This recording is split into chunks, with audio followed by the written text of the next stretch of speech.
Vanakkam and Om Namah Shivaya. Welcome to part 5 of the nature of Padi, Pasu and Pasam. Chapter 2. Pasa Iyalbu. The nature of Pasu, the soul. So far, we have acquired basic knowledge on one of the three entities which Saivaism speaks about, namely pasam or bondage. We learnt the three aspects of bondage, which are anavam, kadmam and maya. We will now learn about pasa, the soul.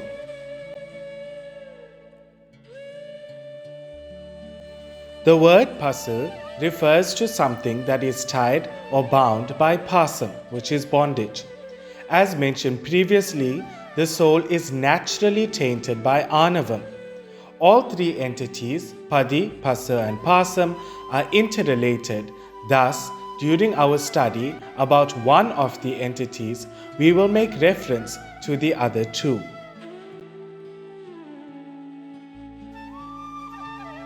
What is the soul?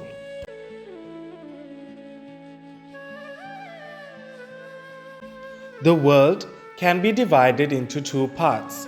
The first being the intelligent part, meaning things that have the ability to know. The second is the unintelligent part, and these are things that do not have the ability to know. The part of the world that has the ability to know is referred to as the souls.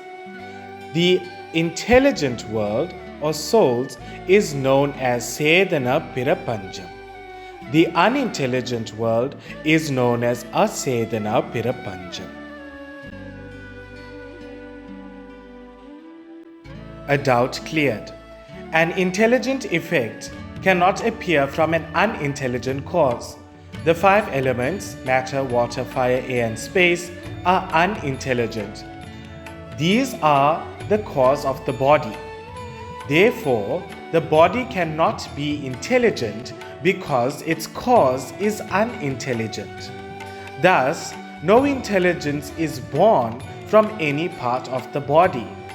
We all know and think, therefore we cannot say that there is no such thing as intelligence. This means that we cannot say that there is no such thing as the soul.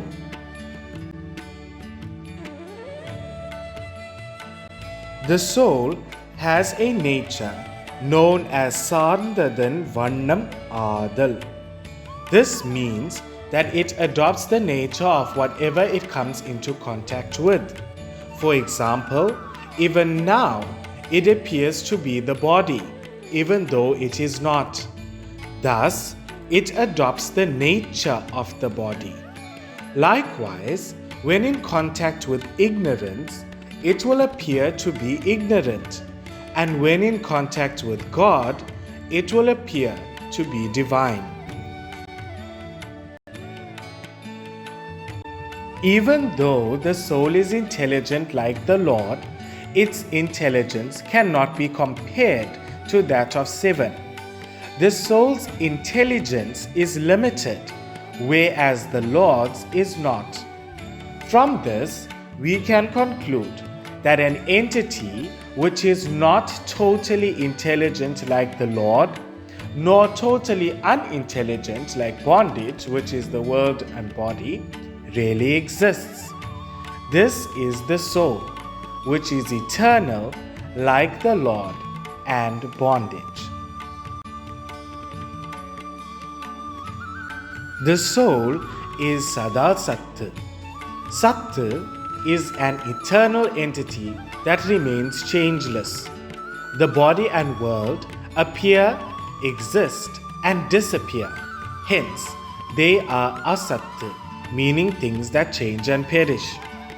Whatever is asat, meaning things that change or perish, is also asit, meaning totally unintelligent.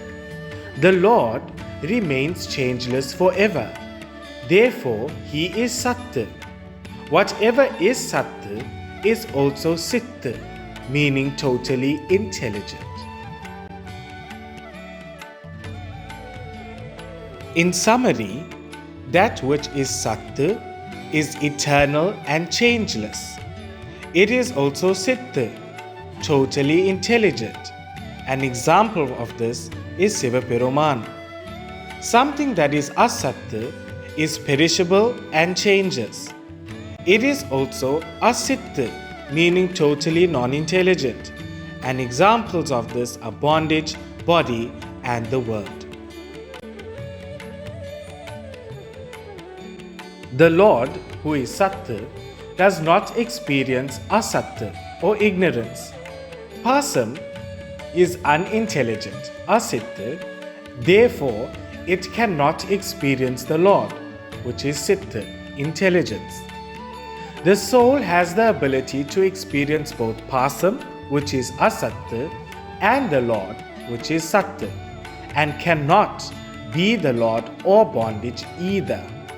The soul that adopts the nature of an entity it comes into contact with is therefore known as Sada Satya. This means that the soul is not Satya, nor is it Asatya. Likewise, the soul cannot be Siddha, totally intelligent, nor can it be Asiddha, totally unintelligent. For this reason, the soul is called Siddha-Siddha, meaning that which knows when taught. Even though the soul is an intelligent entity, it cannot know on its own. It can only learn with the help of the Lord and can only know one thing at a given time. This concludes part 5. Mikanandri Vanakkam.